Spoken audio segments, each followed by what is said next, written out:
My explainer topic is, why do Muslim women wear headscarves? A headscarf or hijab is a veil made out of cloth that covers the hair, neck, and bosom of a woman. Different variations of head and body covering exist, such as the burqa or niqab, and their uses vary by religious practice or culture. The use of these headscarves or hijab can be a very touchy issue and invokes different emotions as well as ideas. For example, some say it's a form of oppression, while others argue it's a form of liberation. Or the hijab is a symbol of Muslim pride and identity, and others say it's a symbol of submission and inequality.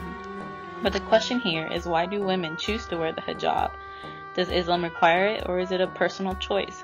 Could it be both?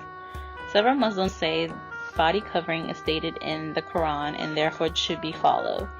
Some texts in the Quran include 24:31 that states that women should draw their khamir over their bosoms and not display their beauty. Another example is from 33:58 through 59, where it states, "Enjoin your wives, your daughters, and wives of true believers, that they should cast their outer garments over their persons. That is most convenient, that they may be distinguished and not be molested." While some interpret these passages as a requirement of women, others say the Quran does not explicitly state that as an obligation. Like many sacred texts across religions, many interpretations exist.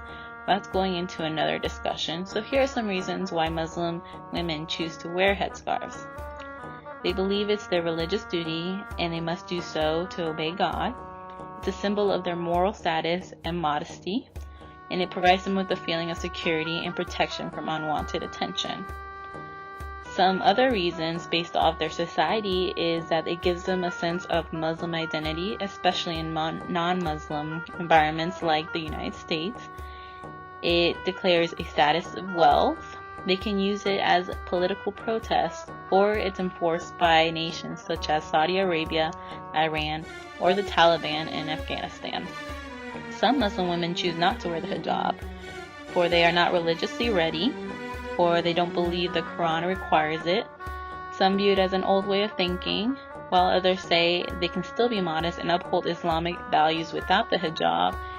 And lastly, some say they want it to be their own choice instead of it being forced upon them. The reasons vary for the use of headscarves among Muslim women.